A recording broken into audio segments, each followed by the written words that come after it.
we've had to consider separation even in the UK. Me, I'm very stubborn.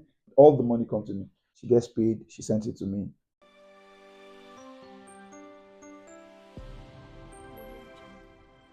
We met in 2013, like I said, August 5. It was at the Redeem camp. Um, I was, should I say the story? I was driving the church bus. So I always volunteer to drive the church bus, to drive people to camp, and then bring them back. So I drove the church bus to camp, and she joined. She was not a member of my church, but she has a friend in my church who is my friend as well. And then she came to camp with the boss. So that was how we met. We were just in my pastor's house, just in general gist about Bible, and I realized that there's somebody in the room whose view of the scripture relates to mine. If we are talking about faith, what she's saying is what I believe. If they're talking about hope, what she's saying is what I believe, and like okay, that was the first meeting, and then every other thing just happened afterwards. And then they gave her food. She finished her Hey, food, and then I would always say she finished her food, and then she just said she wants more, and I said come and eat with me, and you don't even know me. What is I what there? Sorry, I use you. You just came to eat it, bah. So one thing led to another thing. She fell sick. I took care of her before leaving the camp, and after the camp, came back to Lagos. I would always go back to check up on her in her friend's house. My friend just called me one day and said, "Yeah, you've never been to my house. So that you're always coming to my house. What's up?" Then he just stopped like, "Oh, really? I think this is it." So when I met him, he said that I fell sick in camp and he took care of me. That was, I mean, there's nobody you give attention to that will not look at you two times, like, what's going on here? So it's sort of like we just clicked from the first conversation to now me falling sick in camp and him taking care of me. He had my attention, to be clear. And I wasn't going to beat around the bush because I'm not one to like somebody and then say, oh, I'll think about it. I don't think. If I like you, I like. If I don't like you, I don't like you. So it was either or for me. It was not in between. So I knew that there was something and look around. I gave all the green lights, and here we are today. I think the decision to come to the United Kingdom was, should I say, almost last minute because our plan was for a different country entirely.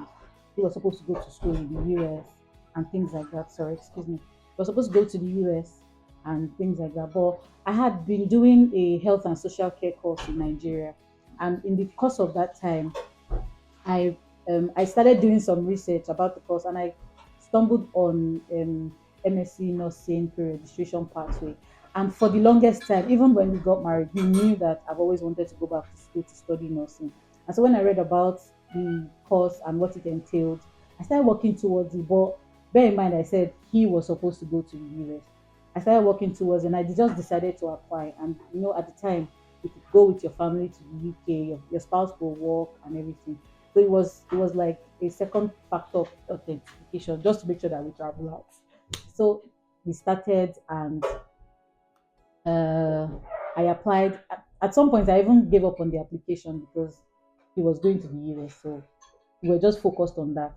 But when the whole his scholarship came, admission came, but we now got stuck at the point of finding a date for interview for the visa.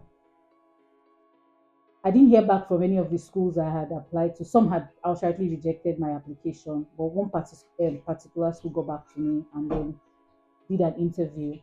So I did my interview and I didn't hear back for like over 4 weeks, over more than four yeah, weeks. Madam Fox. So I was not even thinking about it anymore.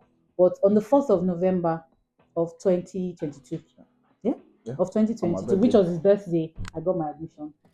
And everything switched Just from there. It was like we just abandoned the whole US process and just decided that since I can also work in the UK, let's just switch. If the US is still an option to us, we will always explore it later in the future. And so we started. It was really short timing. Everything happened in a rush, and here we are. okay. With the accommodation thing, we left Nigeria not with so much box. We're like the family that left Nigeria not with so much. We didn't have not even when you say so much is we had little with us, as our spare. And so when we came to the UK, She has a brother who stays around where we are going to settle. Our brother is in Sunderland, and then I have a friend who is in Newcastle. My friend, we had done GRE together, and then we just clicked from there. We became friends, we became brothers, and so the choice we have was for me to stay with my friend while she stays with her brother. While we then now get an accommodation, and so we started looking for accommodation when we got here, and did different viewing and all of that, talking to this one, talking to that one. But the house we stay now, we had prayed also about it. We had prayed that God, please help us. We need help, and because there was the challenge of deposit, there was the how much can you afford, and then you have reference. Some will say they need reference who are stayed in the UK for. All of those was just the challenge. But And we then considered shared and we apartments. consider shared apartments, like even if it's just a room, let's just start life. But then I went to Facebook Market, I saw this house, and then spoke to the person. The person said, "Oh, long and short, I got in contact with the landlady directly, and then said, okay, come and view the house." So I went to the house. My bro, the house was not a house. Like the last tenant had destroyed the house, like dismantled, no door, like no broke down the house as in completely. And so when I got there, I was like, this is not viewing now. So I left. I was going to leave. Like obviously we are not taking this. So I called my wife and said, see, that's not the house. Oh. And on my way home, I just heard the Holy Spirit say to me that that's where you will stay. That's the house. Like you'll be taking that house. And I was really, really like, how? So when I go back to Newcastle, I went to my friend and I told him that, see, I have seen this house, so the house is rubbish. But then I have this leading that I should take this house. And I want you to be a witness that when this house becomes a home for us, you would testify that no, I know how it started. And that was it. I just told the landlady that, see, I'm a project manager from Nigeria. I can fix this house. This is what we'll do.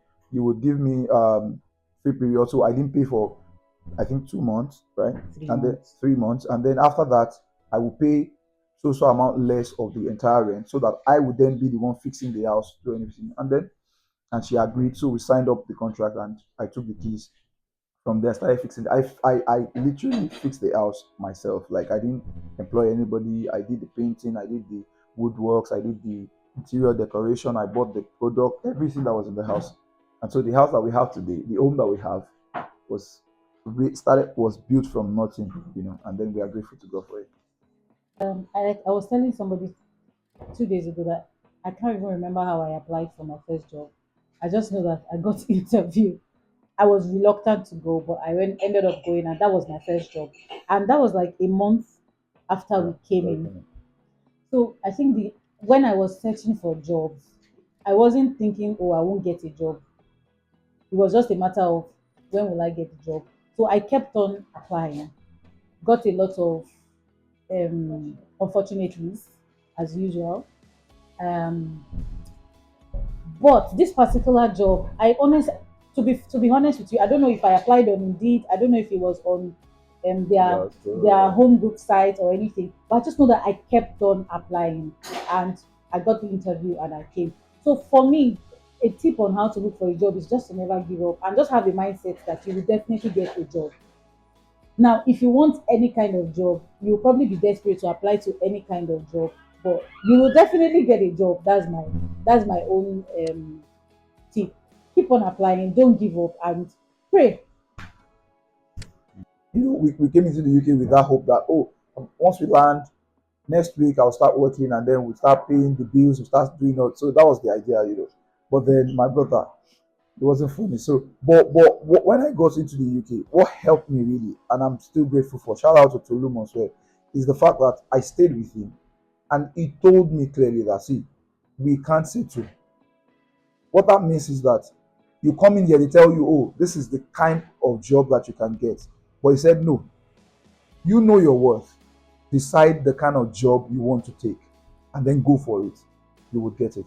So he was the one that even sent me a link to the company that I work with now. So he just sent me the link and said, oh, they are employing for this role. And I said, okay. And I applied for it, and they shortlisted me for a test. I did the test. I did well. Then they shortlisted me for interview. I did the first interview. I did the second interview. I applied for three places, and they all came through, and it was now for me to decide. So I picked the job I work in now. So, but and my advice to people is that that mindset of this is what you can get should be should not be there. You need to know your worth and say, this is what I want, this is what I can do.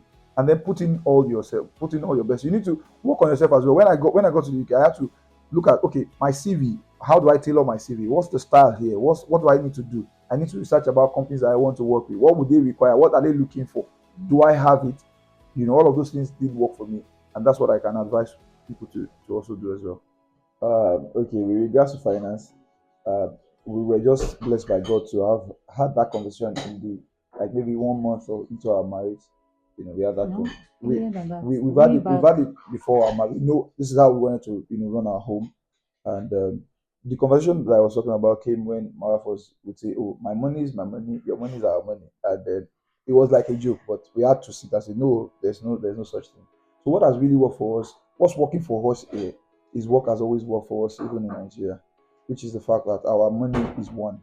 We put our money together, and somehow, being from our own perspective of life, I am the head of the home, and then I run all the money come to me.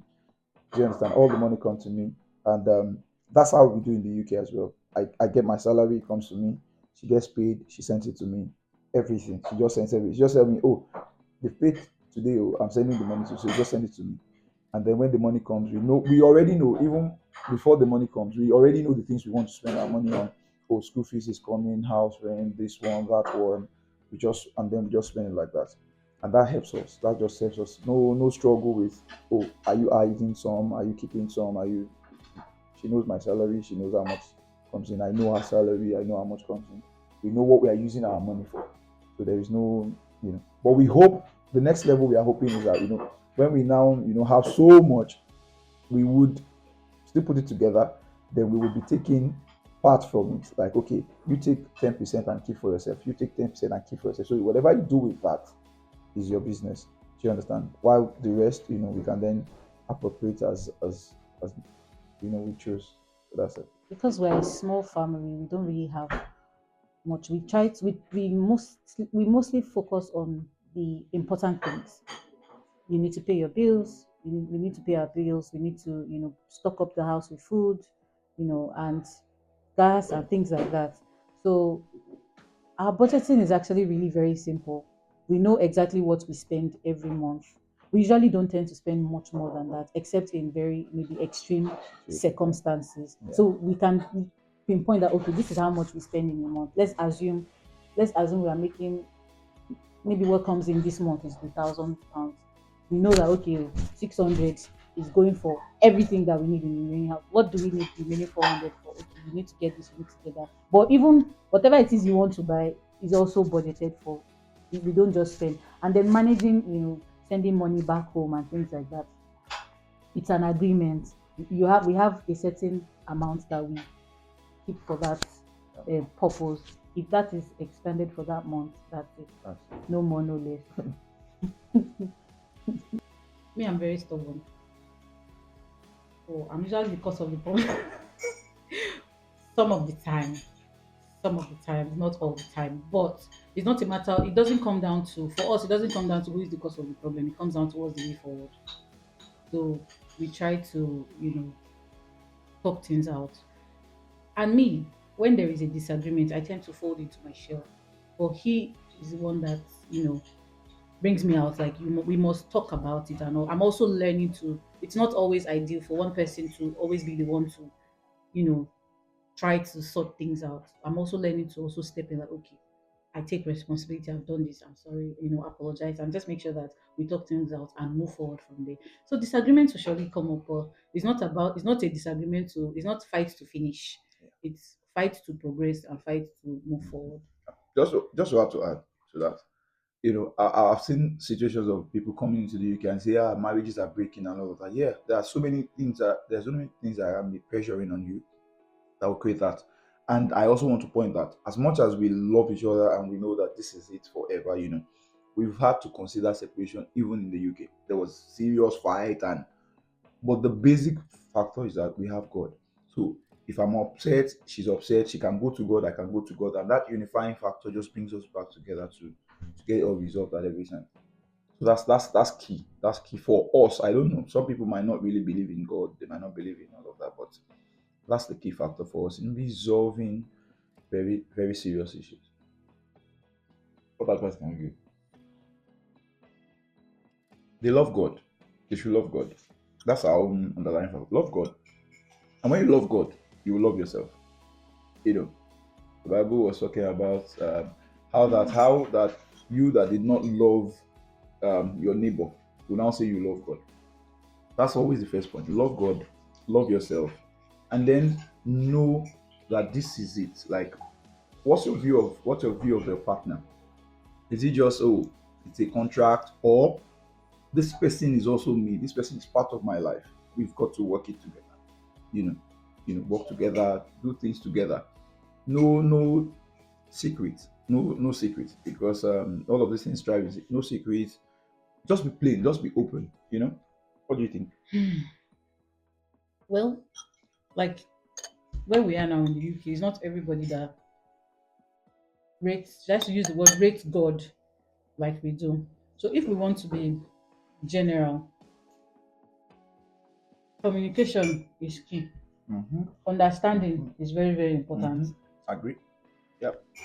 With these two things, if you can communicate effectively and try not to assume because this person has acted this sort of way, this is what they mean. But ask questions, communicate effectively with that person. It will help with having a better understanding. But then again, we cannot take God out of the situation. At least we are Nigerians. We can't take God out of We are it. even we are It human starts beings. with God, God in the middle, God in the end. Because even for us, where we have gotten to the point where we were considering separation, it's not that God was not there, but there was so much miscommunication going on. Mm-hmm. And it just took sitting down and having the conversation from the beginning, and then there was clarity. But this clarity did not happen outside of God because we had to both be praying at some point because it was like separation was making sense at that point. It was that bad. There was the pressure of school, the pressure of finances, the pressure of this, so much going on at the same time.